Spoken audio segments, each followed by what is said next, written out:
예수님 반갑습니다. 신부님도 마찬가지고 그랬지만 서울교구 사제로 시작을 해서 화양동, 광배동, 석관동, 서당동, 도림동, 시흥사동, 마지막으로 서교동을 마지막으로 해서 공동체 마을 건설에 참여해서 현재 충청북도 단양이라는 곳에 소백산 자락에 조그마한 무소유의 신앙 공동체를 함께 꾸려가고 있습니다.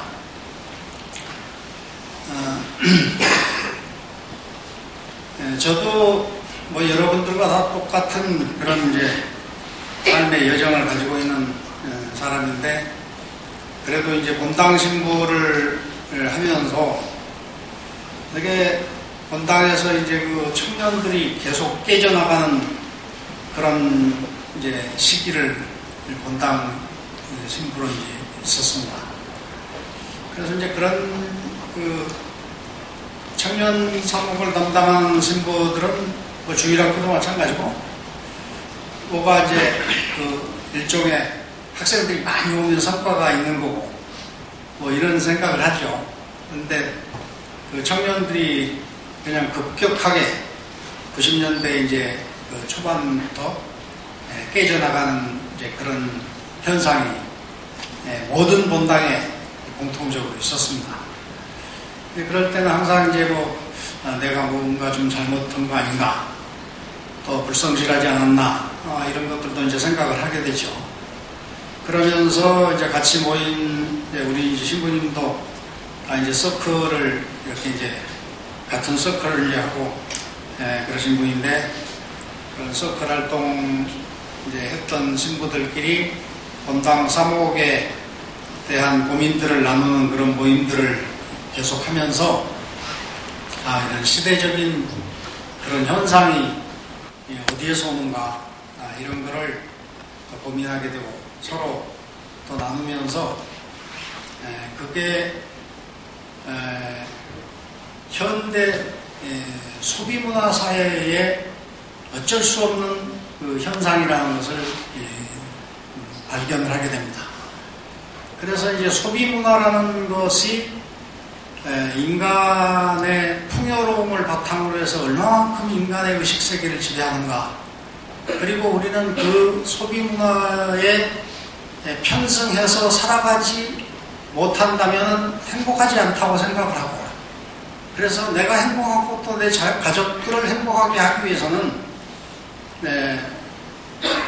타인들이 가지고 누리고 하는 모든 것들을 내가 누릴 수 있어야 되고, 그렇게 했을 때 내 가족이 행복하다고 믿는 그런 믿음을 바탕으로 해서 우리의 삶이 물자를 소비하는 데서 행복을 얻는 그런 우상을 숭배하게 되는 현상을 맞게 되고, 그런 것들이 기본적으로 이렇게 공동체성을 분배시키고, 또 교회가 하나의 공동체의 네트워크가 되는, 서로 엮어주는 그런 문화의 장의 기능을 했었는데, 그런 거를 모두가 다 여러 가지 온라인상이나 IT 기기들이 그런 기능들을 대체를 하면서 이렇게 그야말로 교회의 그 문화의 장이라는 것이 붕괴되는 그런 것이 우리뿐이 아니고 미국 사회라든가 산업 선진국 사회의 종교 사회의 그런 특성이고 현상이라는 것을 알게 돼서 그때부터 이렇게 소비문화라는 화두를 가지고 이렇게 끈질기게 또 공부도 하고, 또 방법을, 그런 걸 탈출할 수 있는 그런 방법도 공리를 하면서 또 교육도 만들고 해서 이렇게 일선 사목에 좀 더 충실해 볼까 그런 생각을 하고 예수살이 공동체를 만들었었습니다. 그래서 예수살이 공동체에서 그런 소비 시대에 그리스도를 어떻게 따를 수 있는가? 예수를 믿고 따른다는 것이 과거처럼 단순하지 않다. 나는 열심히 예수님을 믿고 따르는 줄 알았는데 나중에 보니까 헛다리를 짚었다는 그런 마태복음 25장에 나오지 않습니까? 최후의 심판 이야기에 너는 내가 목말랐을 때 먹을 것을 주지 않았고 하는 그런 이야기처럼 나는 열심히 성당에 다니고 신앙생활을 했는데 결국은 하느님 앞에 섰을 때 내가 소비문화라는 악령에 포박돼서 소비문화 악령에 추종을 하면서 살아간 그런 결과는 되지 않을 것인가. 이런 것을 중심으로 해가지고 여러 가지 이제 우리 신앙생활을 정말 충실하게 예수의 제자로서 살아갈 수 있는 방법을 모색하고 또 실천성을 추구하고 그렇게 이제 생활에 갈 수 있는 구조로서 공동체 마을을 꾸렸습니다. 성서에는 분명하게 우리가 어떻게 살아야 구원받는다 하는 것이 나와 있는데 해답이거든요. 우리가 구원받을 수 있는 삶의 구원의 해답인데 해답을 보고도 우리는 정답을 쓰지 않는단 말이죠. 우리 생활이. 그러면은 우리 신앙생활이 이게 제대로 되는 것이라고 볼 수 있는가? 가령 이제 사도행전 공동체에 이렇게 예수님의 부활의 성령에 인도돼서 모인 사람들이 가진 것을 내놓고 필요한 만큼 가져다 쓰면서 그런 공동체 삶을 살았는데 그들 가운데 가난한 사람은 아무도 없었다. 그런 것이 우리에게 성서로서 가르침이 주어지고 있다면은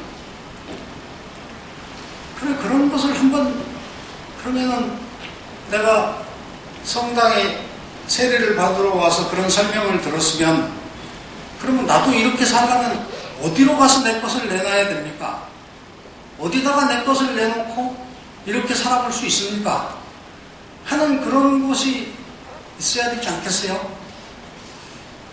그리고 내가 평생을 내 신앙생활을 해가면서 살아갈 텐데 또 살아왔는데 평생에 단 한 번이라도 예수님께서 요구하시는 삶을 가진 것을 가난한 사람들에게 나눠주고 너는 나를 따르라 하면은 그렇게 한 번이라도 해보고 나니까 나는 빈털터리가 아무것도 없더라 뭐 이런 경험이 있더라도 한 번은 해봐야 될 텐데 우리 신앙생활은 그렇지 않다는 거죠. 그래서 우리가 정말 진실로 예수님의 제자로서 예수님의 삶을 추종하는 사람들이라면 한번 시도해 볼 수 있지 않겠냐. 그 예수님을 따르는 것 때문에 내가 망했다. 이러면 그거 부끄러운 일 아니다. 근데 나는 지금까지 신부생활 해오면서 복음의 가르침을 실천하다가 망했다는 사람을 한 명도 본 적이 없거든요. 사업에 하다가 실패했고 별 이야기는 다 들었죠. 무슨 프랜차이즈점을 이렇게 하다가 어떻게 됐고 별 얘기를 다 들었지만 예수님의 가르침대로 내가 가진 것을 너무나 많이 나눠버려서 나 빈털터리가 돼버렸다. 한 명도 본 적이 없어요. 그래서 이제 그런 적건만큼 간에 자기가 가진 것을 한번 내놓고 열심히 노동하고 정말 자녀들을 하나님의 가르침과 복음적인 정신에 따라서 그런 공동체 세계관으로 공동체 영성으로 교육하고 이런 삶을 한 번은 살아볼 수 있지 않겠냐. 그런 것을 희망하는 사람이 있으면 같이 모여서 궁리해보자 해가지고 이제 공동체 준비 모임을 하고 해서 2004년도에 이제 거기 단양에다가 그 화전민들이 철거된 지역에 아주 그 오지에 이렇게 찾아가서 땅을 아주 싼 값에 이제 얻어서 마을을 시작해가지고 현재 이제 11년, 12년 차 되네요. 그렇게 생활을 하고 있고, 지금까지 많은 가족들이 찾아오기도 하고 떠나기도 하고 해서 많은 가족은 아니구나. 더러 찾아오기도 하는데 또 떠나고 해서 지금은 이제 7세대가 27명이 함께 살고 있습니다.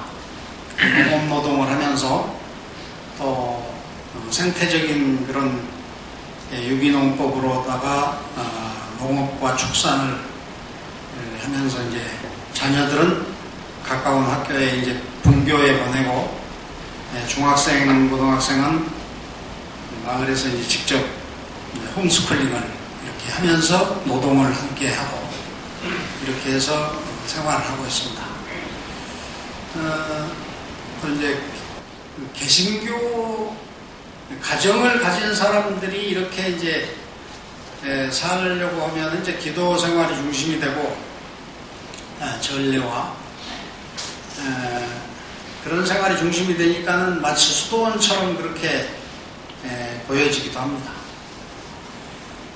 그런 생활들을 개신교 전통에서는 굉장히 이제 400년 이상 된 전통으로서 전 세계 국가에서 가정을 가진 신자들이 이렇게 공동생활을 하고 있는데 우리 가톨릭에서는 이제 수도회가 그런 기능을 대신하기 때문에 실제로 가정을 가진 사람이 수도자처럼 살아간다는 것에 대해서 생각을 하지 않습니다. 근데 저희는 이제 그런 사람들을 많이 알리고 그래서 뜻이 있는 사람 같이 모여서 한번 해보자. 우리 시대에 빛나는 성사가 될런지 모르겠다. 이런 생각을 가지고 생활을 하고 있습니다. 그래서 저희들이 살고 있는 저희들은 이제 그 삶의 선택이 정말 하나님의 인도하심이고 부르심이라고 생각을 하고 정말 우리 시대에 대안이 없는 우리 시대의 삶에 하느님께서 보내신 그런 대안의 방주라는 그런 고백을 하면서 열심히 정직하게 농사짓고 그렇게 이제 생활을 하고 있습니다. 이번 3월호 매일미사책 뒤쪽에 보면은 그 비싼 돈을 주고 광고를 냈어요. 매년 한 번 정도 이제 내고 또 본당에 아는 동창신부님들이 이제 가끔 돌아가면서 이제 광고도 하나씩 한 번씩 내라고 이제 돈을 주고 그러면 또 1년에 2번 나가기도 하고 그러는데 거기 이제 안내가 이번 호에 나와 있거든요. 그래서 참고해 보시면 좋겠고 저를 불러주셔서 감사하긴 하지만 저도 기꺼이 이제 여기 찾아온 이유도 사실은 이제 저희 마을을 좀 더 나이 더 늙기 전에 부지런히 좀 얘기도 하고 홍보를 해야 되는데 하는 그런 마음의 조급함 때문에 이렇게 이제 겸사겸사 해서 이제 욕심을 내서 온 겁니다.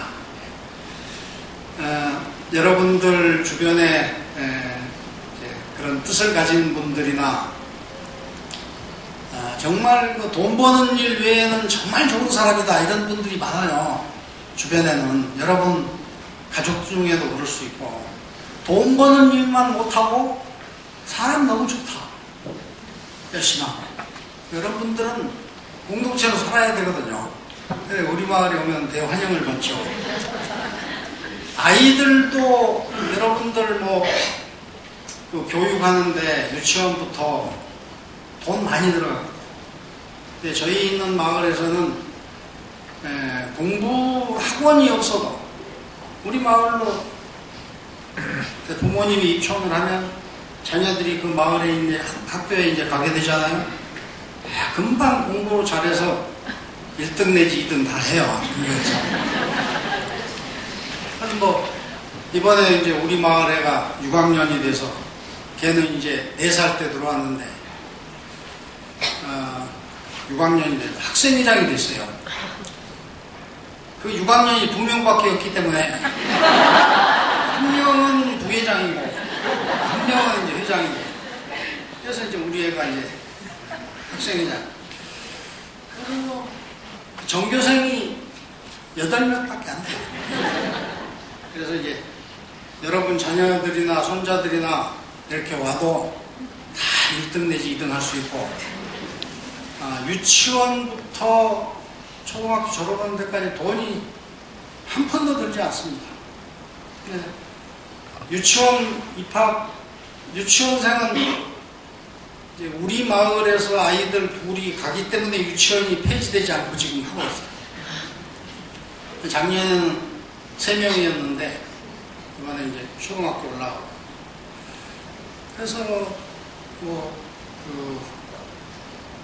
이제 가방에서부터 뭐 신발에서부터 필요한 모든 것은 다 이렇게 이제 국가에서 공급을 해주고, 사람이라는 것은 자고로 귀한 데서 살아야, 사람 귀한 데서 살아야 사람 대우를 받는다. 그래서 여러분들도 좀 귀한 대우를 받을 수 있는, 여러분 얼마나 고귀하신 분들입니까? 그런데 무수한 사람들 사이에 시장바닥에서는 모르죠. 서로 어깨 툭툭 치고 다니고 뭐. 그렇지만은 이렇게 또 사람이 적은 곳에서는 여러분들의 모습이 빛나는 것처럼.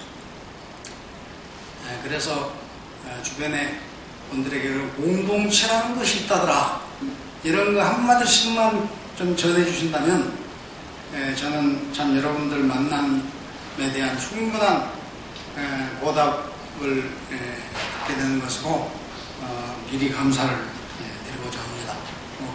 또 마을에서 마을을 알리기 위해서 뭐 단기 입촌도 하고 등등의 이제 그런 프로그램들을 하는데, 특히 이제 이쪽에 일산 쪽으로 해서 많은 분들이 오시길래 대화에서도 이렇게 이제 저를 초대해 주셔서 가서 좀 소개해야 되겠구나 그런 마음으로 왔는데, 좋은 인연이 돼서 정말 신앙 공동체 안에서 여러분과 저희가 이런 만남을 통해서 우리 시대에 정말 구원이 무엇인가를 드러내는 그런 성사가 될 수 있기를 소망합니다.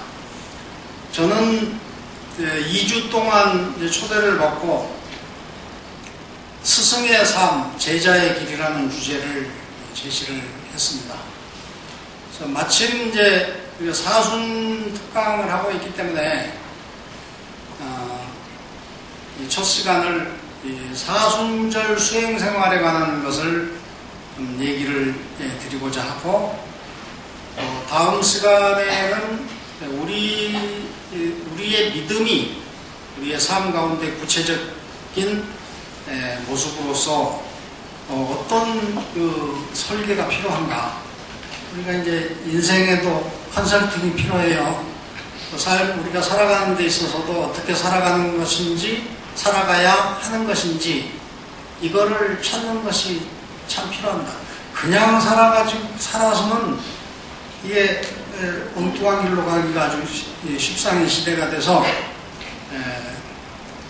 공부하고 또 내 자신에 대해서 검증하고 내 믿음에 대해서 검증하고 그렇게 이제 살아가야 됩니다. 그래서 우리가 제자로서 살아간다 하는 것에 대해서 제자라는 것은 제자도라는 말을 쓸 수가 있고요. 제자의 길.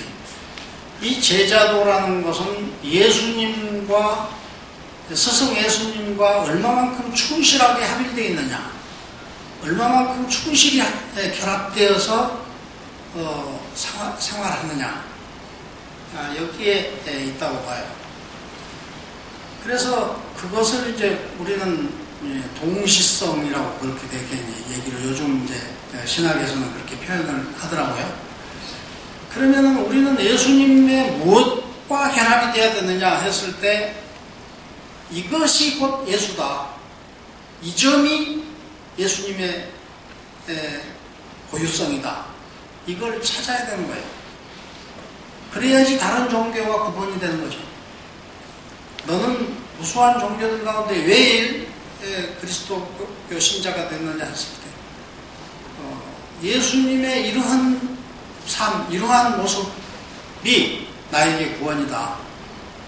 이런 자기 신앙의 고백이 중요한 거죠. 그러니까는 예수님의 고유성, 이걸 빼버리면은 예수는 일반 성현들하고 다를 바 없다.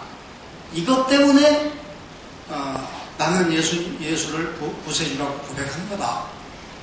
이렇게 믿고 따르는 그런 예수의 고유성을 발견할 수 있어야 되겠습니다. 그런 예수님의 고유성을 발견하기 전에 해야 할 작업이 내가 이미 신앙인으로서 출발하고 있다는 거예요. 우리 모두가 다. 그렇기 때문에 내 신앙이 얼마만큼 진실한가에 대한 내 진실성을 먼저 질문을 해야 됩니다. 내 신앙은 진실한가? 나의 기도는 진실한가? 내가 믿는 믿음은 정상적인 것인가? 이런 것들에 대해서 질문을 하는 것으로부터 이렇게 출발을 해서 그 질문이라는 것은 내 스스로에게 냉정하게 질문을 던졌을 때 내가 거기까지는 생각 못했다 이런 것들이 이제 나타나면 거기서부터 이제 문제를 풀어가는 거죠. 내가 그런 나의 내 신앙의 진실성을 질문하고 해답을 구하고 그래서 예수님의 그 고유성을 발견하고 예수님과 결합되어 살아가고자 하는 그런 계획을 세우기에 아주 좋은 이 묵상의 시기가 사순절이다 이런 생각을 하게 됩니다. 그래서 사순절이라는 것은 이 신앙생활의 진실성을 찾고자 하는 수행식이라는 그런 전제를 가지고서 무엇에 대한 진실성이냐? 첫째는 나를 아는 것이죠. 나에 대해서는 내가 알지 그럼 네가 아나? 그렇게 이제 질문을 할 수가 있죠. 그렇지만은 그렇지 않습니다. 내 자신에 대해서 다른 사람들은 다 알고 있는 문제를 나만 모르고 있는 경우가 있어요. 그런 것과 같이 내가 누군지에 대해서 이렇게 질문을 할 수가 있어요. 어떤 사람이냐? 저는 이제 공동생활을 하면은 이제 아름다운 일이라는 건 어쩌다 한 번 있고 나머지는 맨 싸우고 갈등하고 이제 그런 생활이 많죠. 그러면서도 제가 10여 년 동안의 그 공동생활에서 저는 이제 교구사제이지 내가 수도자도 아니고 그런데 공동생활에서 제가 얻은 것은 인간에 대한 이해, 사람에 대해서 사람이라는 것이 이런 존재구나. 그래서 내 자신에 대해서부터 발견을 하는 거예요. 야, 내가 이렇게 비겁한 사람이었는가? 내가 이렇게 내 말에 대해서 책임지는 것이 이렇게 그렇게 지금까지 살아왔었는가? 이런 내 자신의 모습을 이렇게 발견을 끊임없이 해가는 거야. 또 여성이란 지금까지는 나는 그 여성에 대한 경외심을 우리 어머니를 중심으로 해서 또 대한민국 아줌마의 그 정신, 파워, 힘 이런 거를 중심으로 해서 이렇게 이제 여성에 대한 신뢰를 굉장히 많이 가지고 있습니다. 근데 옛날에 신학생 때 이 상계동에 철거 분쟁이 났을 때 또 경험을 한 적도 있는데 그 철거민들 대책 남자들끼리 이제 대책위원회를 꾸렸는데 안 돼요.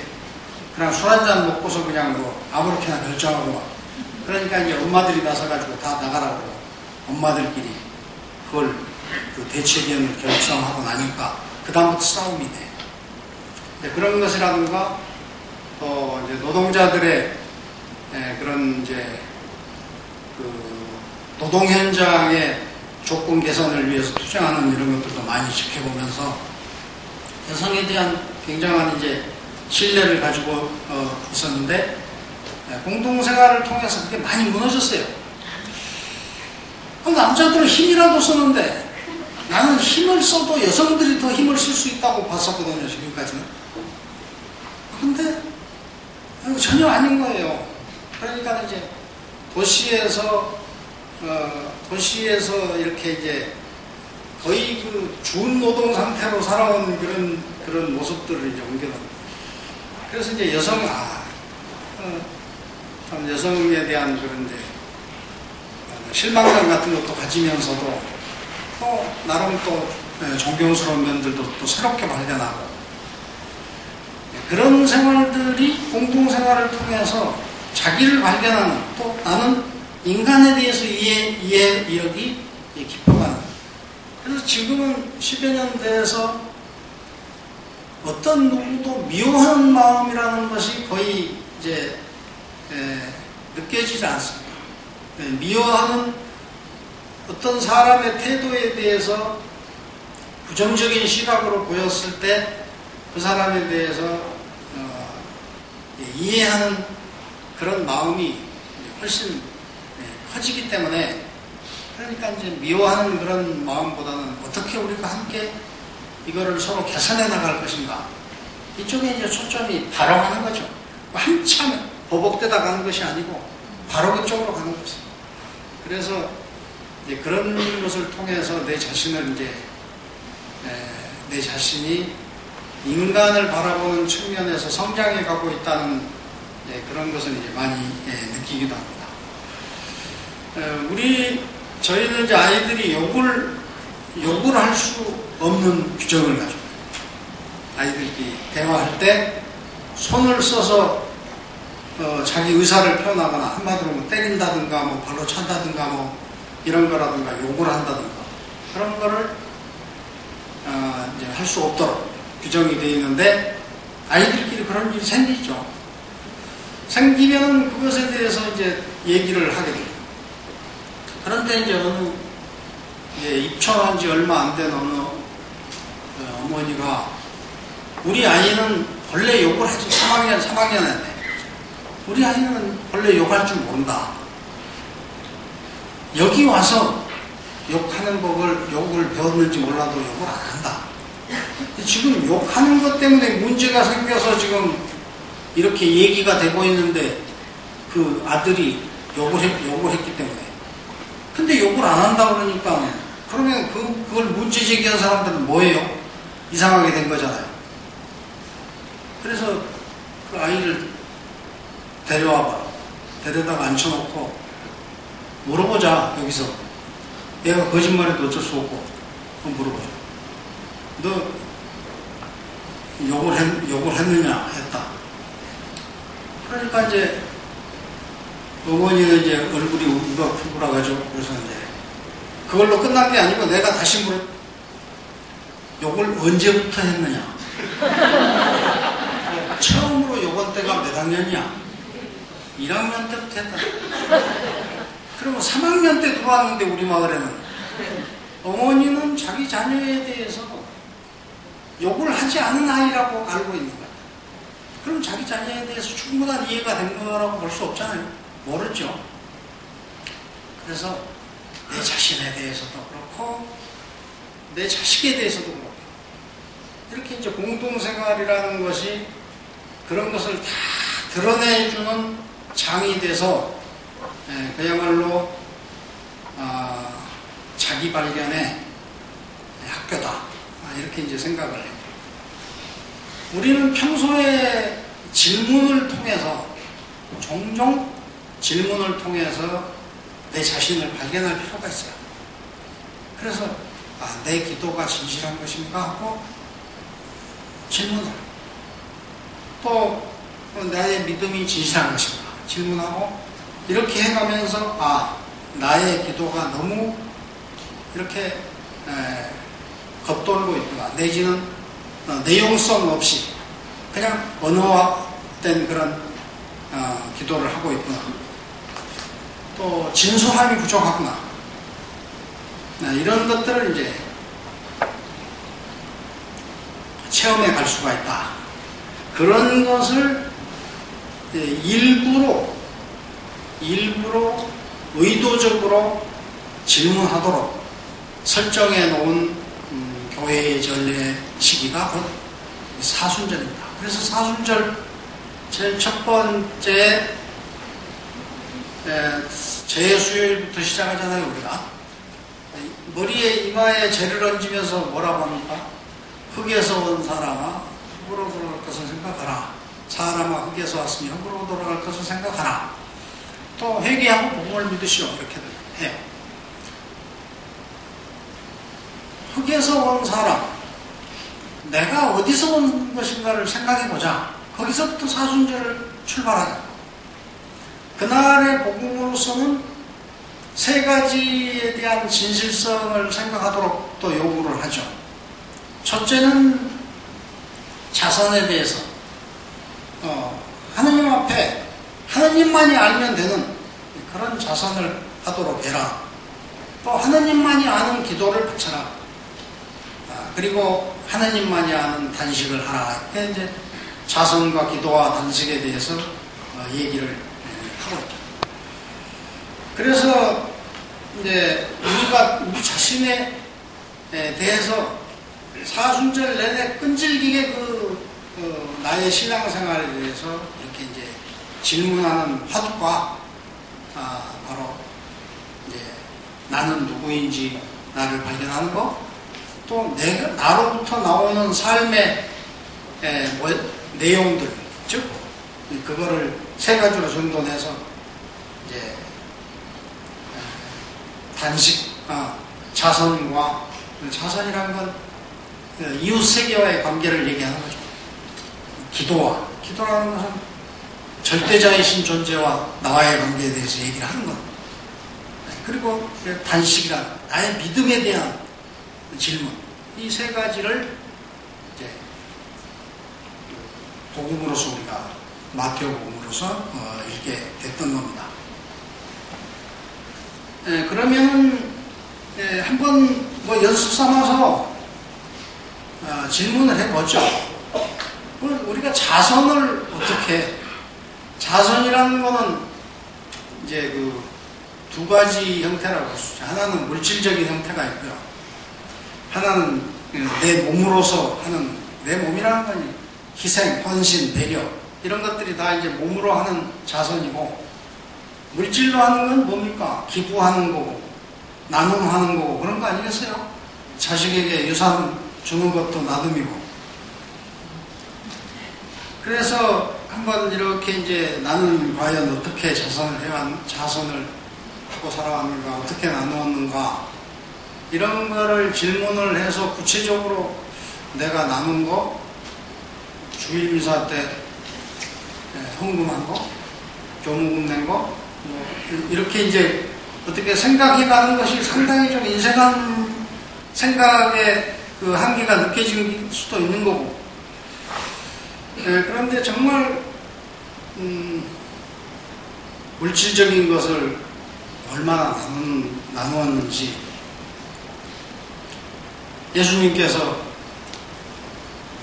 너는 내가 배고팠을 때 먹을 것을 주지 않았고, 목말랐을 때 마실 것을 주지 않았고 등에 하는 말씀을 한번 가만 생각해 보니까, 과연 나는 이런 거 했는데요 하고 내놓을 만한 것이 있었을까? 이런 걸 이제 질문해 볼 수가 있겠고,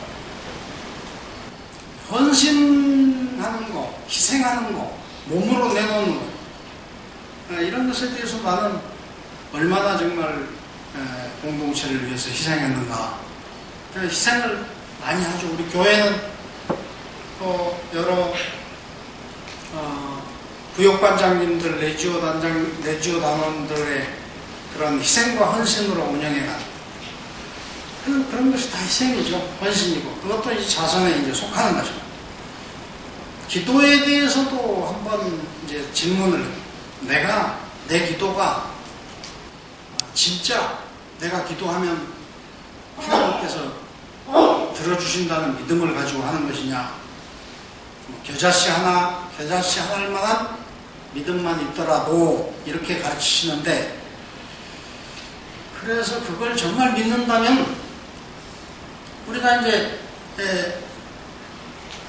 기도가 완벽하게 이루어진다고 한다면은 이 주님의 기도가 이루어지는 상태가 될 것이 아닐까 생각해요. 주님의 기도는 아버지의 뜻이 하늘에서처럼 이 땅에서도 이루어지기를 기도하다. 그런데 정말 우리는 주님의 기도에 나오는 그 기도를 바치면서 그게 이루어지기를 간절히 원하면서 기도할 수 있는가? 예를 들어서 하느님 나라가 임하시면, 아버지의 뜻이 땅에서도 이루어지게 되면 어떻게 될 거냐? 공평한 세계가 되고, 정의로운 세계가 되고, 사랑에 충만한 세계가 되고, 이렇게 될 것인데 부자와 가난한 사람이 없게 되고 그렇게 될 거라 말이에요. 그러면은 집은 누가 지어야 돼? 공사장에서 일하는 사람은 누가 해야 되고, 똥은 누가 퍼야 되고, 이게 이상해져요. 그래서 질문을 한번 해보시면, 하느님 나라가 와서 공평한 세상이 됐어. 그러면은 지금까지는 나는 돈으로 해결을 했지 내 손으로 해결하지 않고 살아가는 것이 너무 많은 거예요. 우리 삶이라는 게. 우리가 지금 수십 년을 살아왔지만, 수십 년 동안 하루에 밥 세 끼씩 꼬박꼬박 먹으면서 살아왔지만 내 손으로 쌀 한 주먹 생산해 본 적 있어요? 없다 이거예요. 내가 입고 있는 옷, 내가 식사에 동원된 모든 자재들 마찬가지죠. 그래서 이제 최후의 심판이나 부자와 라자로의 얘기 등 이런 내용들이 하느님 나라가 임하시게 돼서 생긴 문제거든요. 심판 때문에. 그러면 내가 정말 주님의 기도를 간절하게 할 수 있는 것이냐? 지금 이 자리에서 하는 기도는 즉각 이루어져 버린다는 전제 속에서 기도할 때 내가 그 기도를 할 수 있는가? 이런 거를 질문해 볼 필요가 있어요. 그래서 이제 기도에 대한 그 순수성 같은 거를, 저도 저희 모친께서 이렇게 뜻밖의 뇌경색을 맞으셔가지고 고생을 하고 있습니다. 그래서 요즘에 일주일 돼서 가족으로서의 걱정을 이제 담아서 의사와 어떻게 해야 된다는 것을 이제 협의를 하는 중에 있습니다.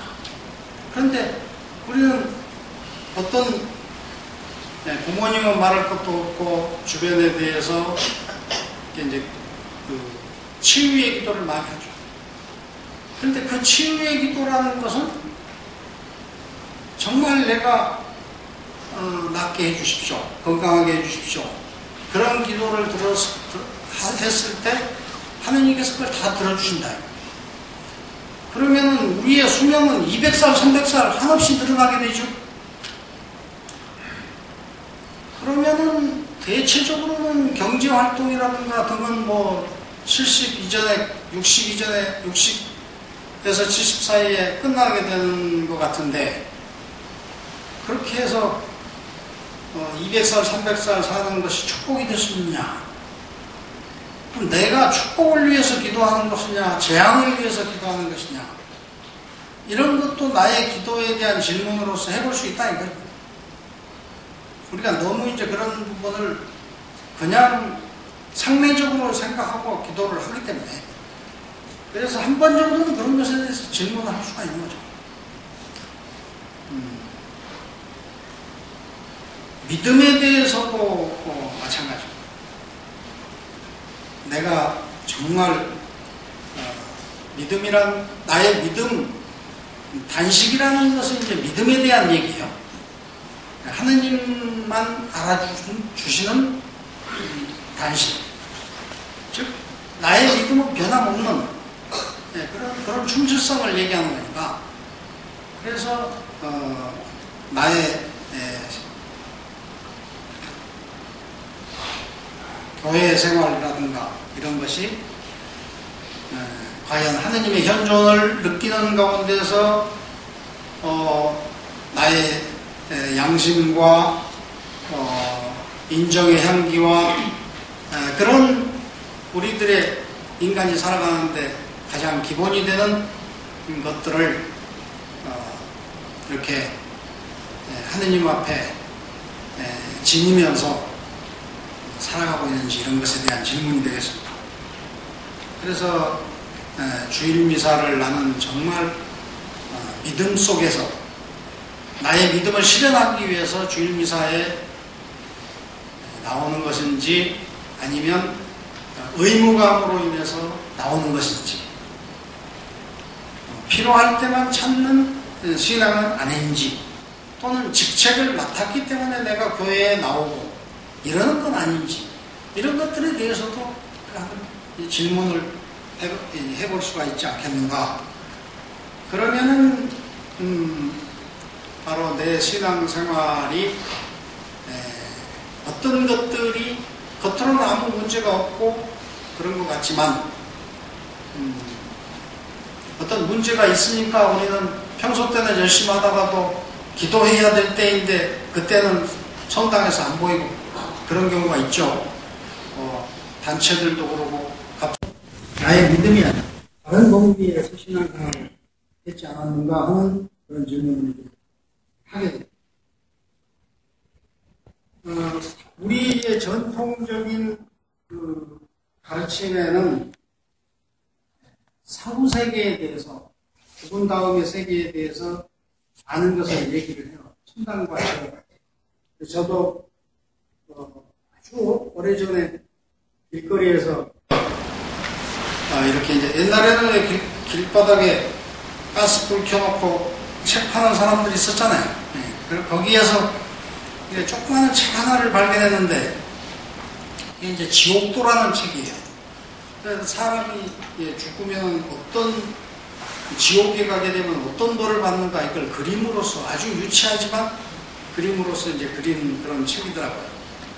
근데 재밌어서 이제 그걸 샀는데 이제 뭐 그런 거예요.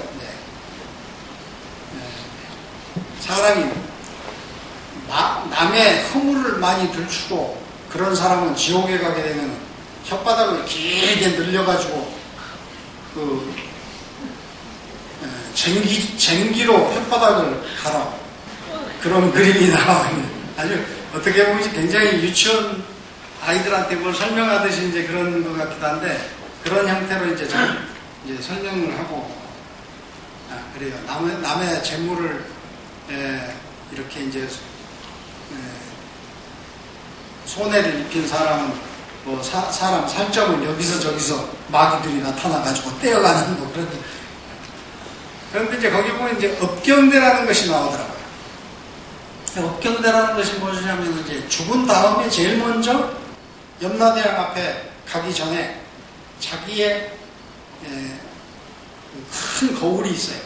그래가지고 업경대라는 거울이 있는데 그 거울 앞에 자기가 딱 서면 자기가 살아생전에 저질렀던 좋은 일과 나쁜 일들이 거기에 쫙 나오는 거예요.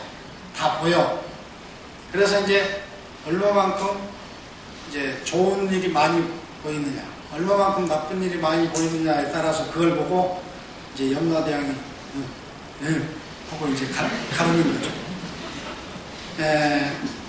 그래서 그런 것을 이제 생애 최후에 심판을 통해서 이렇게 이제 자기 삶을 결산한다는 것은 모든 종교가 가르치는 것이기 때문에 이제 그 종교라는 것은 그런 자기 삶에 대해서 미리 보고 성찰하고 보고서 판단하고 교정하도록 자기 삶을 개조하도록 이제 이런 것을 이끄는 것이 종교의 기능이고 가르침이고 기능이다. 이렇게는 이제 볼 수가 있어요. 그래서 사순절이라는 것은 내 자신의 신앙생활에 대해서 1년에 한 번 정도씩 중간 정리를 할 수 있는 기회를 준다.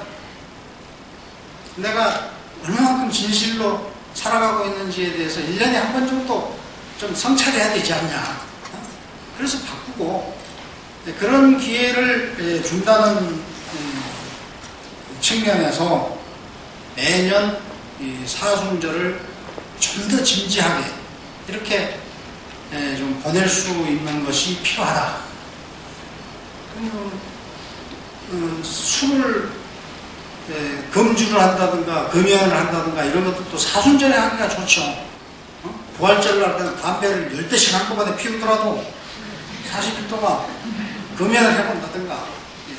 저도 이제 신학교 가기 전에 청년 시절에 사순절을 굉장히 충실히 살았던 기억이 납니다. 그때는 이제 매년 내 습관을 고친다고 해서 누군가하고 대화할 때 소파에 앉거나 의자에 앉아서 대화할 때 발을 꼬지 않는 것을 실천합니다. 생맥주를 즐겨 일 끝나고 그러면 생맥주 한 잔씩들 하고 이제 그런 것이 즐거운 일인데 술을 40일 동안 금주한다, 담배를 안 피운다. 이래서 지금도 저는 이제 담배는 이제 안 피우긴 하지만 피울 때도 1년에 2번씩 사순절과 대림절에는 담배 끊는 것이 너무 싫었어요. 그러니까 사람들이 주변에서 어떻게 사람이 담배를 피웠다 끊다 그렇게 하느냐 그러니 저는 그렇게 이제 어렵지 않았어요.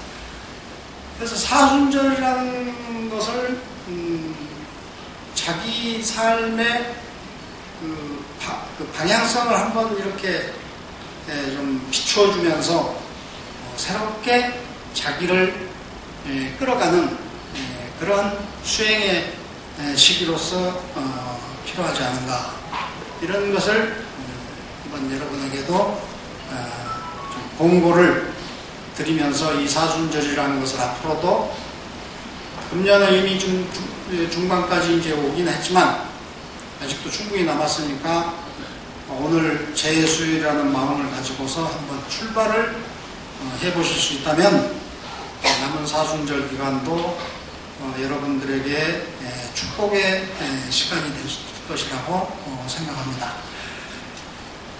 다시 한번 이제 우리의 진실성에 대해서 그런 질문들을 했다면은 이제는 그러면 예수님에게서 대답을 찾아야 되는데, 예수님은 어떤, 내가 지금 세 가지 측면에서 생각을 했어요.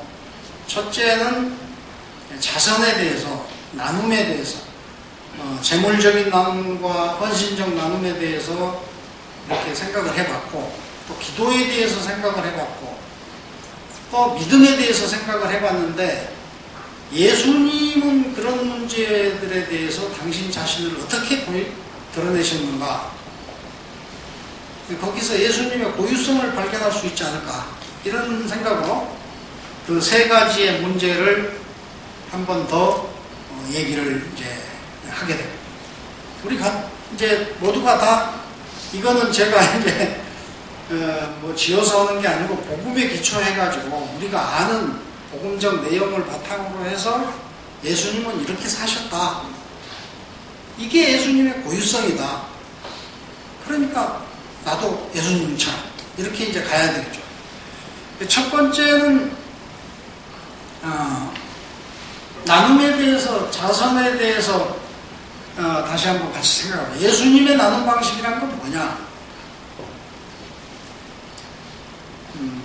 예수님은 1차적으로 이제 무소유의 그런 삶을 사셨던 분이고, 당신 스스로가 나 방 한 칸 없다, 머리 둘 곳도 없다, 참새도 집이 있고 여우도 굴이 있지만은 나 머리 둘 곳도 없다, 완전한 무소유로 살으셨던 분인데, 우리 자신의 삶에 대해서 좀 전에 우리가 이제 질문해 왔던 것과 유사하게 예수님은 제물로서는 빵의 기적을 통해서 또 포도주의 기적을 통해서 이렇게 하늘의 축복을 세상 사람들에게 이렇게 전해준 그런 것을 볼 수가 있는데, 그거는 우리 이제 예수님께서 베푸신 일이고, 예수님의 마음이라고도 보고, 예수님께서 가난해서 결혼은 하긴 하지만은 잔치를 베푸는 한계를 가진 사람에게 마음을 나누고, 정말 이대로 돌아간다면 식사를 하는 사람은 하고 올 거고 못 오는 사람은 못 하고 다시 돌아올 걸 생각할 때 식사의 해결 능력이 없는 사람과 마음을 나누고, 이것이 하느님의 축복으로 나누어진 것이 빵의 기적이고 포도주의 기적이다. 이렇게 이제 생각해 볼 수가 있겠는데, 결정적으로는 예수님은 당신 몸을 헌신으로서, 어떤 노동의 봉사로서, 자원봉사 이런 것으로서 내놓으신 것이 아니고, 온전한, 정말 온전한 당신 몸 자신을 내주셨다. 이는 내 몸이다. 이튿날 정말 몸을 내주셨어요. 이것은 피다. 내 피다. 사람들이 지은 죄에 대해서 속죄로 흘릴 피다. 성사적으로만, 전례적으로만 그러신 게 아니고, 그때는 전례적으로 그런 줄 알았겠죠. 최후의 만찬 때는. 그런데 그 이튿날 보니까 정말 당신 자신을 제단에 제물로 직접 당신 몸을 내놓으셨다. 그래서 우리 자신은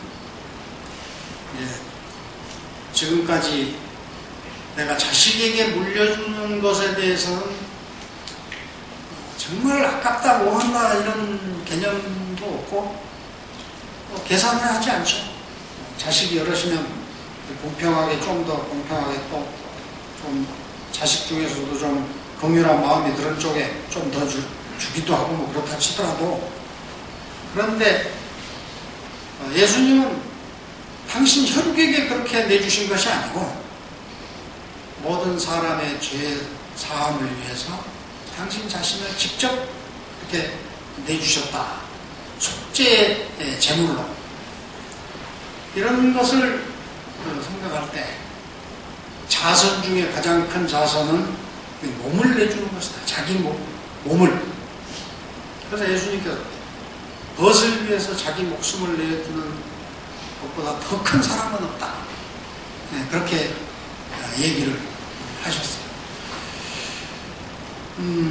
우리는 마을에서도 이제 그 공동 생활에서 하루에 한 번씩 저녁 아침 미사가 끝나면은 이렇게 이제 오늘 하루 묵상할 것을 가족들한테 얘기를 해요. 저는 우리 마을 규칙에 나와 있는 몇 번째 줄 뭐에 대해서 묵상을 하겠습니다 한다든가, 마태복음 5장에 나와 있는 참된 행복 몇 절에 대해서 묵상하겠습니다. 그리고 이제 저녁에 모두가 다 그날 하루 생활에 묵상한 걸 또 오늘 어떻게 지냈다 하는 것을 나누죠. 시간이 좀 지나도 다 얘기를 해서 기도 시간이 좀 길죠. 저녁에는 이제 찬양 기도 이렇게 하고 하루 일과를 마치는데 그 찬양 기도 중간에 그런 나눔을 해요. 이때 정말 서로 간에 감정적인 일이 있었던 것들도 얘기를 나누고, 고마웠던 것들에 대해서도 얘기를 나누고 해요. 근데 처음에는 이렇게 나눔을 하는데 섭섭했던 일이 중심이 돼. 그래서 이렇게 마음이 어떻게 좀 상했다, 이런 것들을 중심으로 얘기를 하지만, 나중에 시간이 많이 이렇게 이제 흐르게 되면은 타인이 나에게 베푼 자그마한 배려, 그것이 굉장한 이제 가족들에게 감동을 주는 거예요. 그래서 이제 그게 이제 중심이 돼요. 그래서 저희는 이제 5가지, 기도하고, 노동하고, 3번째가 이제 공유하고, 4번째가 배려한다, 5번째가 이제 정직하고, 이렇게 5가지 오행의 생활입니다. 그래서 타인에게 배려하는 마음, 이런 것이 이제 나눔의 가장 좋은 그런 모배 나눔이다, 이렇게 볼 수가 있겠습니다. 그런데 그래도 더 큰 것은 물질이죠. 인간이기 때문에. 그래서 우리는 나눔을, 저는 이제 세계적으로 유명한 미국의 2 친구가 있는데, 한 사람은 빌 게이츠라는 사람이, 아시죠? 이제 뭐라고 얘기를 해야 되나, 이제 컴퓨터 프로그램, 전 세계적인 그런 이제 프로그램, 제일 많이 쓰고 있는 프로그램을 만든 사람이 빌 게이츠라는 사람이에요. 그 다음에 또 한 사람이 유명한 사람이 이제 스티브 잡스라는 사람이 있는데, 그 사람도 역시 뭐 비슷하게 해서 아이폰이라는 이제 핸드폰을 만들고 컴퓨터를 만들고 뭐 이런 사람이에요. 스티브 잡스라는 사람은 죽었죠.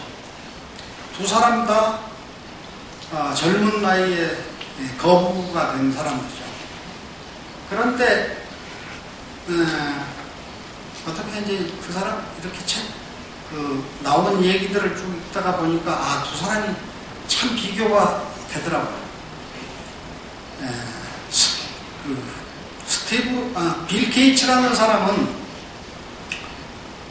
원래 명문대학 출신이기도 하지만, 그 사람은 이제 자기가 컴퓨터를 만들고 프로그램을 만들고, 그래서 그 프로그램이 전 세계의 컴퓨터를 거의 뭐 다 장악하다시피 하면서도, 또 스마트폰에 들어가는 기본적인 그런 프로그램을 제조해서 팔고, 그러면서도 이제 자기 자녀들에 대해서 컴퓨터를 하루에 몇 분 이상 못 보게 한다든가, 몇 살 되기 전에는 스마트폰을 못 보게 한다든가, 이런 규정이 아주 엄격해요. 그거는 그 사람이 이제 자기 부모에게 물려받은 그런 교육이에요. 그래서 이 사람은 이제 완전히 자기가 가진 재산에 대해서도, 그 재산이라는 것은 이지영이가 가진 재산은 아무것도 아니고, 그 재산에 대해서 난 결코 자녀들한테 물려주지 않는다. 자식에게는 가장 필요한 그런 기초적인 것으로서 본인이 또 삶을 개척해 나가면 그런 기회를 충분히 준다. 그래서 돈으로 주지 않는다는 거죠. 그래서 이런 이제 기부를 많이 해요. 전 세계적인 그 재단이라든가 이렇게 이제 빈곤을 극복하기 위한 그런 이제 단체들에도 이제 기부를 많이 하고요. 그런데 이제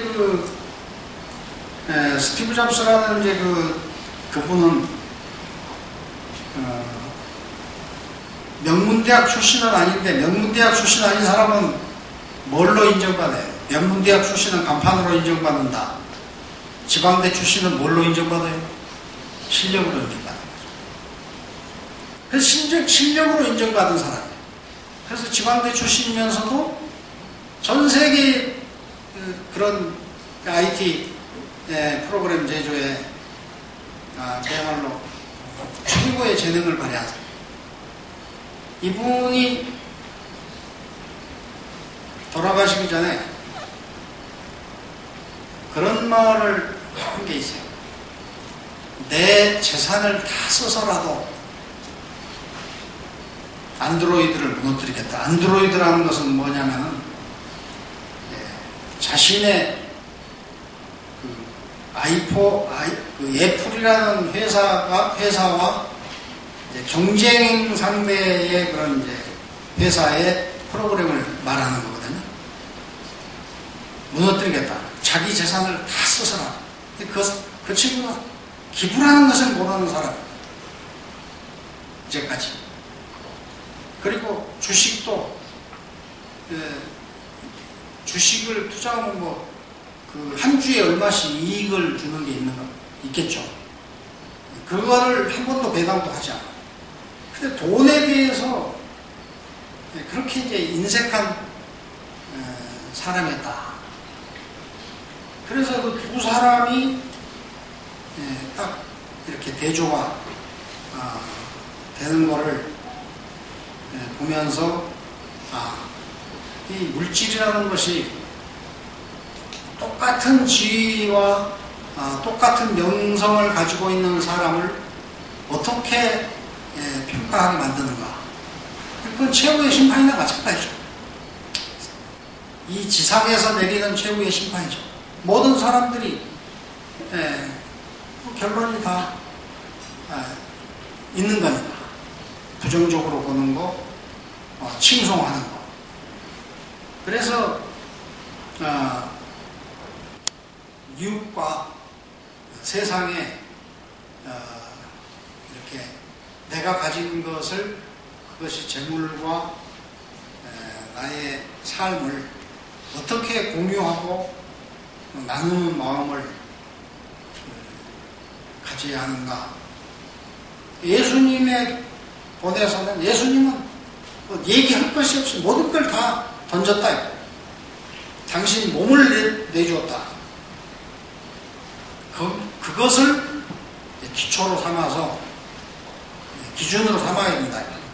우리가 무엇을 나눈다 했을 때, 내가 예수의 제자라면은 예수님은 당신 자신이 가진 것을 목숨까지도 내주셨다.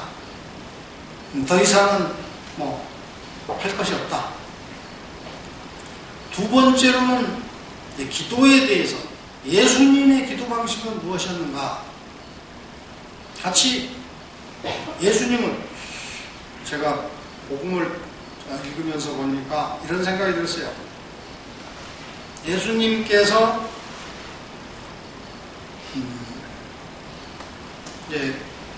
가파르나움 회당에 가셔서 처음으로 설교를 하셔요.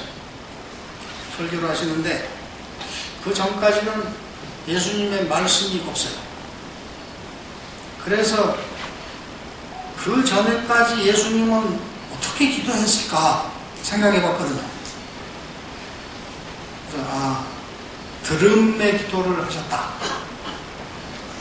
기도는 내가 내 입으로 하는 것이 아니라 듣는 것이다. 이런 생각이 들더라.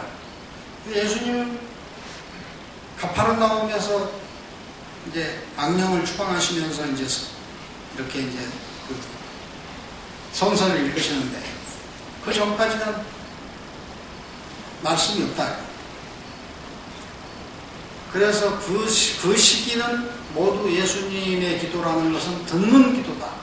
천명을 받기 위해서, 하느님의 뜻을 듣기 위해서, 하느님의 뜻을 올바로 받들기 위해서 하느님의 요청을 들어야죠. 그것이 천명인 것이고, 그것이 예수님의 공생활 시작 전에 그런 것이 구체적으로 소개되지 않은 그런 구도가 아닐까, 이제 그런 생각을 해봤습니다. 제 말이 뭐 반드시 맞는 건 아니고,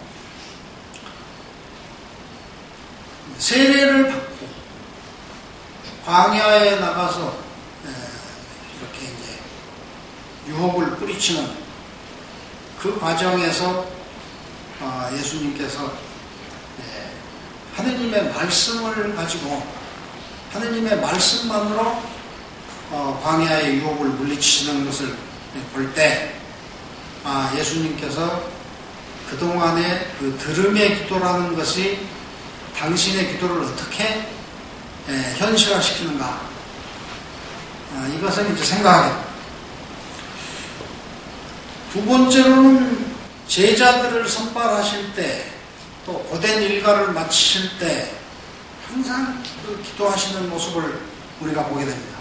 마지막으로는 겟세마니 동산에서, 더 마지막으로는 십자가 위에서 기도하신다. 그런 것을 통해서 늘 기도하신다. 예수님은 우리도 늘 기도해야 된다. 단순하죠. 예수님은 늘 기도하신 분이다. 그 기도를 통해서 아버지와 하나 되십니다. 예수님은 이제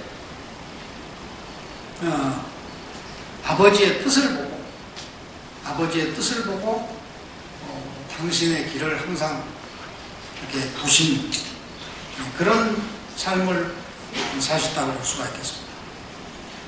그래서 우리는 예수님처럼,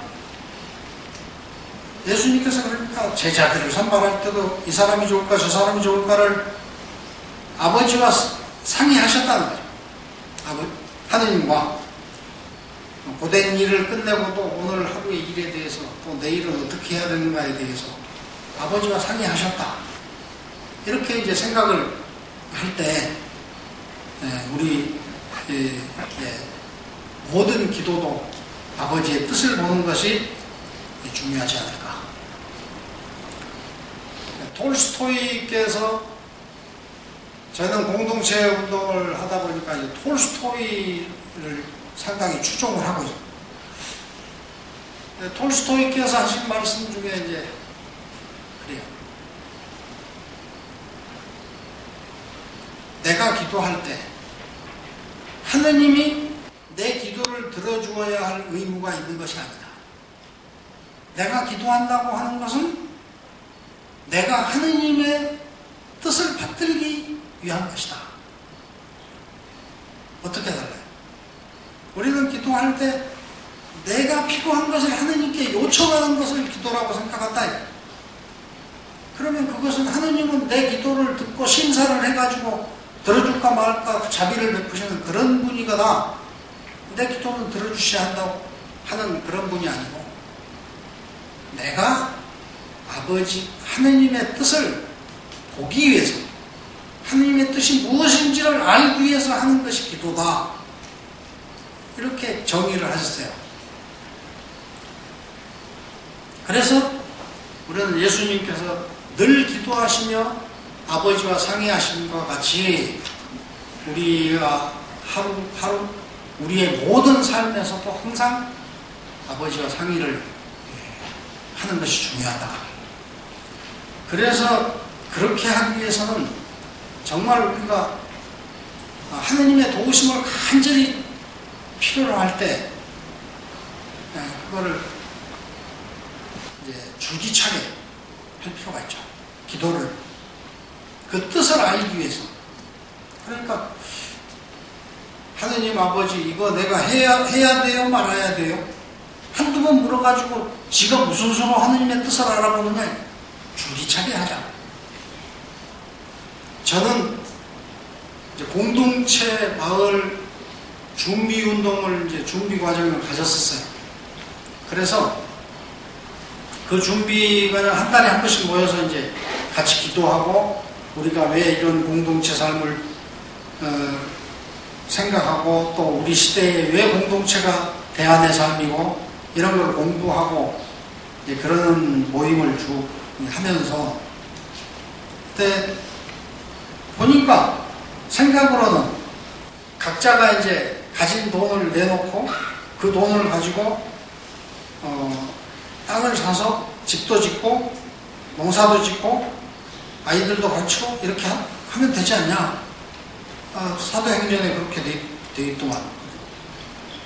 그랬는데 실제로 모이면서 이렇게 보니까 돈을 내놓을 만한 사람들은 아무도 없고 돈이 필요로 한 사람들이 오히려 기껏해야 뭐 전세 살고. 그래서 이제 실제로는 한 1억 이상 정도 재산을 가지고 왔던 분은 한 집밖에 없고 그 얘기가 전부 다. 그런데 처음에 이제 그렇게 돼서 제가 이거는 교회에서 주교님이 하라고 해가지고 하는 것도 아니고 자발적인 생각과 고민 끝에 해보자고 하는 것인데 어디서 돈을 구하냐. 이 땅을 뭘로 사고. 그래서 기도를 했어요. 기도를 했는데 그때 당시 생각하기는 그게 문제가 덩어리가 너무 큰 기도라. 그래서 덩어리가 크면 여유있게 하면 되지. 그래서 1000일 기도를 목표를 세워서 제가 1000일 동안 기도를 할 테니 그동안에 내가 생각하고 우리가 함께 꿈꾸고 있는 이 삶이 옳은 것이면 응답을 주십시오. 이게 내가 신부로서의 객기로서 하는 일이라면 정돈을 중간에 해주시고, 그리고 이것이 당신께서 우리 시대에 필요하다고 생각해서 저에게 이런 부름을 주셨다면은 그 대책도 세워주시고 필요한 땅도 주시고 그렇게 해달라고 목표를 세우고 1000일 동안 내가 기도를 할 테니까 그 안에 응답을 주시라고 하느님께 통보하고 기도를 했어요. 그래서 제가 100일 동안 하고 같이 함께 모인 사람들이 또 한 달 30일, 뭐 어떤 사람은 90일, 어떤 사람은 맨 운전만 한 사람이었는데 그 사람은 운전대만 잡으면 그 기도를 하고 이렇게 하면서 함께 했어요. 그래서 딱 2002년 6월 1일 날 시작을 했는데 그동안에 돈도 이렇게 이제 후원인들도 주시고 돈도 모아주시고 해가지고 2004년 1월 4일 날 만 2년 만에 지금 있는 단양 그 땅을 구입을 한 거거든요. 그래서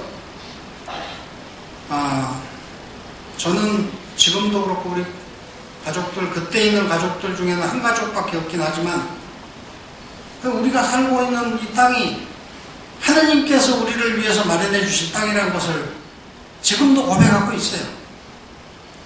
그래서 정말 그 경사진 그런 곳에 돌도 많고 그런 땅이고 하지만 하느님께서 주신 땅이라는 믿음 때문에 애정이 깊고 그래서 이 공동체를 해나가고 있습니다. 저는 여러분들에게 정말 하느님께서 들어주셔야 될 기도가 있다면은 하시라고. 하시되 뭐 며칠 며칠 하고 9일 기도하고 뭐 이 수준으로 하지 말고 적어도 100일 정도의 계획을 잡고 내가 100일 동안 죽었다 생각하고 기도하겠습니다 하고 기도해요. 들어주십니다. 들어주실 거라고 저는 믿고 있어요. 여러분들이 우리 마을에 오시면 이제 방문하시고 그러면 마을 자체가 좋은 기운을 느낄 수가 있는 곳인데 다 그 땅은 아무도 쳐다보지도 않은 그런 땅입니다. 그런데도 기자들이 와서 보고 내가 아는 그 기자는 전국의 유명한 사찰이라든가 고성들, 원로 스님들 이렇게 이제 인터뷰하고 다니는 그 기자인데 전국의 암자들을 얼마나 쫓아다녔겠어요. 그러면서도 우리 마을에 와서 쩍 벌리면서 이런 땅을 어떻게 찾았느냐. 우리가 찾은 것도 아니고 준 거를 받았어요. 그래서 기도를 짧게 하는 것과 줄기차게 기도하는 것은 어떻게 다르냐. 예수님께서는 과부와 재판관의 얘기를 통해서 용기를 잃지 말고 끈질기게 기도하라. 그러면 들어주시는 것이 목적이 아니고 그거는 좀 전에 얘기했듯이 하느님께서 내 뜻을 받아줘야 된다는 것인데 그게 아니고 내가 하느님의 뜻을 받기 위한 것이에요. 내가 9일 기도하고 끝날 거를 100일 동안 하면은 내 기도가 잘못됐다. 그걸 생각할 수가 있는 거예요. 내 기도를 교정할 수가 있는 거라. 예를 들어 저도 이제 어머니가 이제 이 MRI 상에 한쪽 뇌가 허옇게 돼버렸어요. 대가 복구가 어렵죠. 그랬을 때 살아생전에 어머니가 하신 말씀들을 다 생각해요. 내가 자식으로서는 뭐 하면은 뭐 이것도 하고 저것도 하고 수술도 하고 뭐 하고 해야 되겠지만은 어머니의 뜻은 무엇이냐? 어머니는 돌아가실 때 지금이 참 좋은 때다. 내가 이렇게 얘기도 할 수 있고 내 스스로 밥도 지어 먹을 수 있고 라면도 끓여 먹을 수 있는 90이거든요. 혼자서. 이런 때 나를 불러가시면 참 좋은데 이런 얘기를 좀 하셨어요.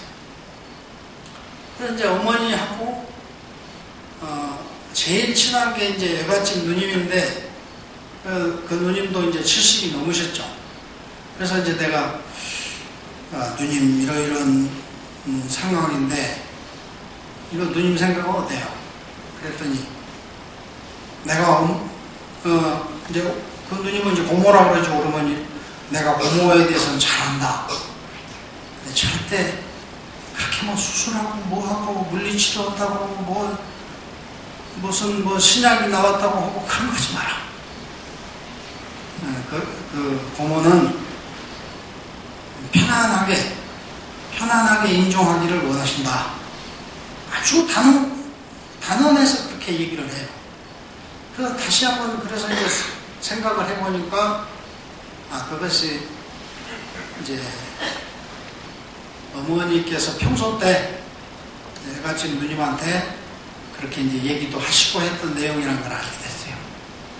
그래서 90대 노인이 수술을 하면 그걸 어떻게 이겨내? 또 뭐 신약이 나왔다고 모르는 그거를 90대 노인이 그거 실험의 대상이 돼가지고 그걸 하면 뭘 하면? 느닷없이 벌떡 일어나가지고 뭐 휠체어라도 타고 뭐 할 수 있는 것이 안 된 이상은 어머니가 가장 편안하게 임종하실 수 있는 것이 어머니에게 마지막 자식으로서 보도하는 거다. 이런 생각을 하게 되죠. 그러니까는 기도에 대한 것도 마찬가지라고 생각해요. 내가 무엇이 필요하다. 그거 하느님 곤란할 수가 있거든요. 두 사람이 사람이 한 사람밖에 안 뽑는데 두 사람이 같이 기도하면 누구 기도를 들어줘야 돼?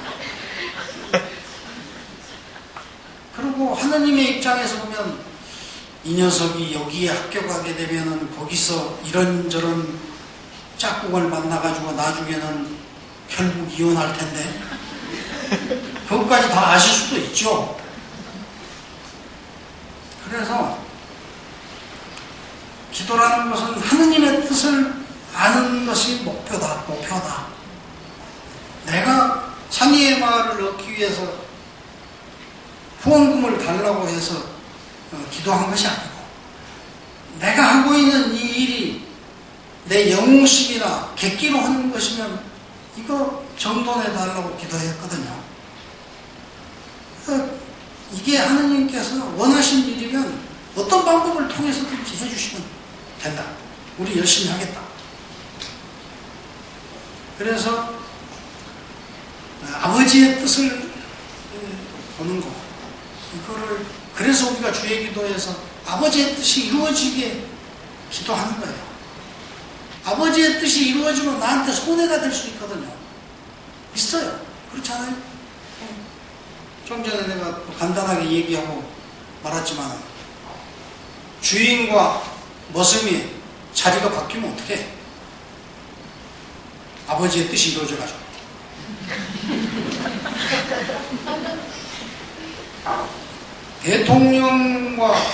대통령이 자기가 거짓말하는 거 다 들통나면 어떡해? 정치한 사람들 어떻게 거짓말 많이 하는데 그러면 정치한 사람이 아버지의 뜻이 하늘에서 같이 땅에서도 이루어지라고 간절히 기도할까요? 할 수 없죠. 그러니까 기도도 할 수 있는 자격을 가진 사람이 있는 거예요. 내 자신이 정말 간절하게 기도한다면 그것이 아버지의 뜻이면 이뤄달라고. 자, 지난번에 어딘가도 글 쓴 것 같은데 그 터키에 이렇게 이제 한번 간 적이 있었는데 민박을 했었어요. 근데 그 집에 하고 얘기를 하는데 이제 여자애가 고등학교 3학년, 여고 3학년인데 자기 꿈은 영어 선생이 되는 거예요. 그러면서 자기의 영어 실력이 어떠냐. 근데 내가 뭐 영어에 대해서 알아야 실력을 얘기를 해주지. 그러면 이제 얘기를 하는데 계속해서 인사할라 그러는데 그 인사할라 가지고 그냥 습관이에요, 습관. 인사할라라는 말은 신께서 원하신다면 그런 뜻이거든요. 이슬람 무슬림들이니까. 그러니까 자기는 고등학교 공부를 열심히 해서 대학교를 가게 된다면 신께서 원하신다면 가게 될 거다. 영어 선생이 되고 싶다. 인사할라. 신께서 원하신다면 그건 나는 굉장히 행복할 것 같다. 인사. 나도 한국에 한번 가고 싶다. 인사를. 신께서 원하신다. 모든 것이 신께서 원하신다면. 그러니까 우리가 하느님께서 원하시는 것을 보고자 하는 것을 기도라고 규정을 하자. 이거예요. 예수님께서 그랬으니까. 예수님께서. 세 번째는 예수님의 믿음에 대해서. 세 번째가 단식이잖아요. 단식이란 건 자기 믿음에 대해 얘기하는 성국에 대한 믿음. 예수님은 하느님과 당신의 관계를 어떻게 보셨느냐? 아버지께서 나를 보내셨다. 이렇게 규정을 하십니다. 그러니까 공서가 다 다르잖아요. 조금씩 네 가지 공서가. 그것은 초대교회에 여러 공동체들이 있는데 그 공동체가 예수님에 대해서 예수님은 이런 분이다를 설명하는 것이 복음서예요. 예수님은 이런 것이다를 구체적으로 설명을 했는데 그거는 이제 지역에 따라서 다르겠죠. 탄광 지역에서는 탄광 지역에 맞게끔 예수님을 설명했을 것이고, 어촌에서는 어촌의 정서에 맞는 표현으로 예수님을 설명했다. 목적은 다 똑같아. 예수님은 누구냐? 이거를 설명해. 요한복음이 얘기하는 초점은 아버지께서 보내신 분이다. 아버지께서. 하느님께서 보내신 분. 예수님은 당신 자신을 규정할 때 아버지께서 나를 보내셔서 내가 왔다. 그래서 아버지의 일을 하는 사람이다. 나는 아버지의 일을 하는 사람. 아버지의 뜻을 받드는 사람이다. 이게 예수님의 자의식 중에 정체성. 예수님이 당신 자신을 무엇이라고 생각했는가? 하느님께서 보내주신 분이고, 그래서 세상에 아버지의 일을 하고 아버지의 뜻을 받드는 것으로 내 생의 끝이다. 이런 것. 그런데 그런 일을 하는데 유업 앞에 부딪히게 됐죠. 반대자들에 의해서. 그런데 이대로 가면 그 유업 앞에서, 반대자들 앞에서, 반대자들은 이제 그거죠. 하느님의 메시아가 오기를 기도하고 간절히 원하는 것이 유대인들의 기도인데, 정말 유대인들이 기다렸던 메시아가 나타난다면 그 메시아를 받아들일 것인가 하는 문제. 우리가 예수님의 재림을 기다리는 것이 그리스도교 신앙이라는 것 아셔야 돼요. 예수님의 재림을 기다리는 것. 그런데 근관의 예수라는, 그것도 이제 톨스토이 작품 단편선에 이제 모티브를 둔 건데, 근간의 예수라는 희곡에 보면 김지아 씨가 쓴 거예요. 거기 보면 예수님이 나타나는데 사제들이 뭐라 그러는 줄 알아요? 예수님, 우리 교회에 잘하고 있습니다. 세상 사람들한테 예수님의 복음 열심히 전하고 있습니다. 제대를 보십시오. 예수님, 금으로 예수님의 모습을 이렇게 만들어서 모든 사람들 우러러보고 하고 있습니다. 안 오셔도 됩니다. 희곡의 내용이에요. 그러니까는 우리가 예수님을, 재림을 기다린다고 정말로 기다리는 것인가 질문을 해야 되는 거죠. 처음에 100번씩 지금 얘기를 똑같이 하는 거예요. 우리 신앙의 진실성을 보자. 그래서 그 유대인들과 종교 지도자들, 율법학자들, 이런 사람들, 정치 지도자들까지도 다 원하지 않았기 때문에, 이스라엘의 해방자가 나타나기를 원하지 않았기 때문에 예수님에게 큰 벽이 나타난 거죠. 많은 협박을 받았죠. 그대로 가면 죽음밖에 없다. 물러서지 않으면 돌아가든지. 그런데 예수님은 그대로 갔어요. 이대로 가면 죽음의 길이라는 것을 알면서도 갔다. 이게 예수님이다. 예수님의 고유성. 그런 성향은 없었다. 그러니까 그것은 죽음의 길인 걸 알면서도 간 이유는 내가 아버지의 일을 하러 온 사람이, 내 목숨 구걸하러 온 사람이 아니다. 내가 아버지의 뜻을 받들러 온 사람이지 내 뜻을 받들러 온 사람 아니다. 나는 아버지께서 내서 내 자신은 아버지의 근거를 끊어버리면 나는 아무것도 아니다.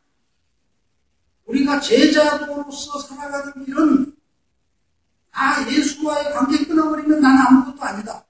이 고백이 나에게 있어야 돼.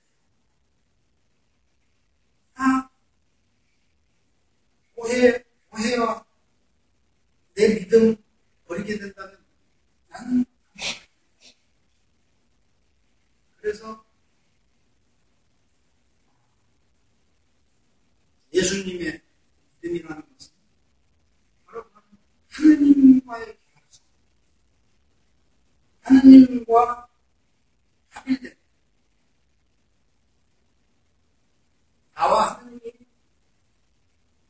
분명히 지상의 존재인 나와 하나님과는 다른 존재이지만 오직 하나. 그래서 예수님의 제자로서 살아가는 삶과 2000년 전 예수님의 삶이 하나다. 그래서 예수님의 고유성이 우리 제자들에게서는 그것을 동시성이라고 아까 처음에 시작할 말씀드렸는데, 동시성 내지는 합일로 그렇게 이제 도입이 돼야 되는 것이다. 오늘날 시간이 돼서 정리를 하고 오늘 마치겠습니다. 여러분 자신의 신앙을 한번 한 주간 동안 정리해 보십시오. 다음 주에 제가 지적하면 일어나서 발표를 하시는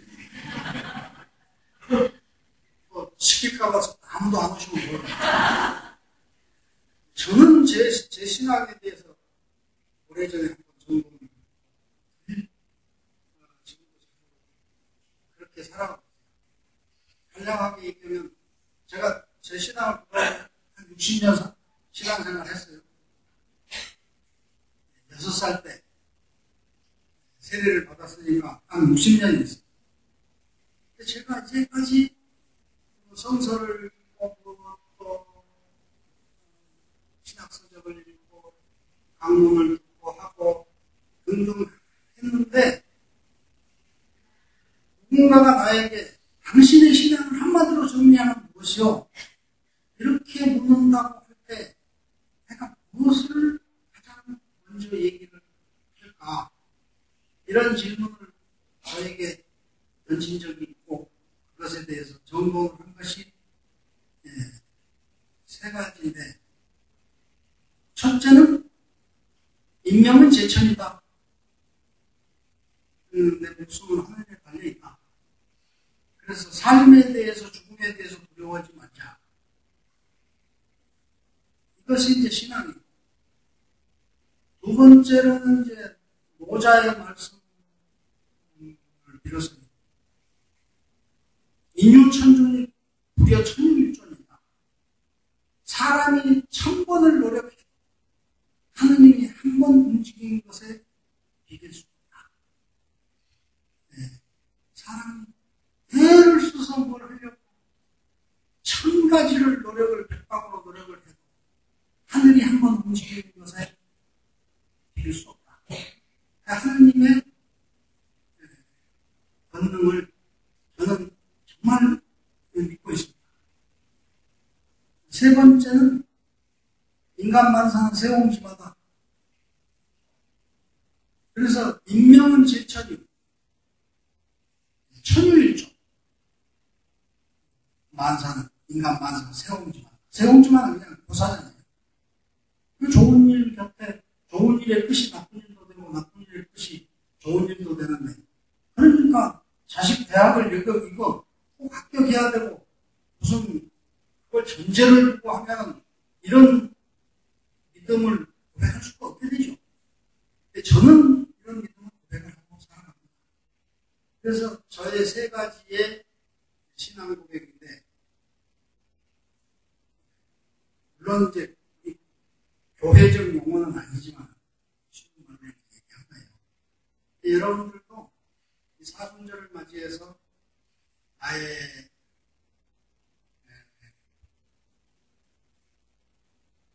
자선이라는 건 이웃과의 관계들이 어떻게 하고 있는가, 잘하고 살아가는지, 또 하나님과의 관계 잘하고 있는지 한번 성찰을 하시고, 나의 신앙을 내가 정말로 믿는 것, 남한테 들은 것 빼고 내가 믿고 있는 것은 무엇인가, 이거를 한번 점검을 이번 주간에 숙제로 해보죠. 사순절마다 한 번씩 그렇게만 해도 우리의 신앙은 일치월장할 수 있어요. 신앙이 성장될 수가 있다고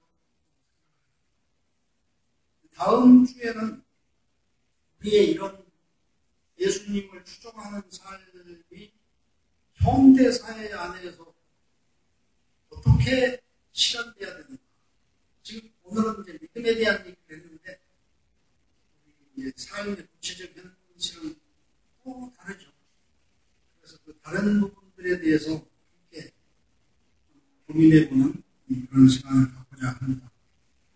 무서운 얘기인데, 1시간 반 동안 복잡한 거 들어주셔서 너무 감사드리고, 다음 주에 다시 뵙겠습니다. 여러분 모두의 가정에 하느님의 크신 사랑 함께 하시기를 한 주간 동안 부탁드리겠습니다.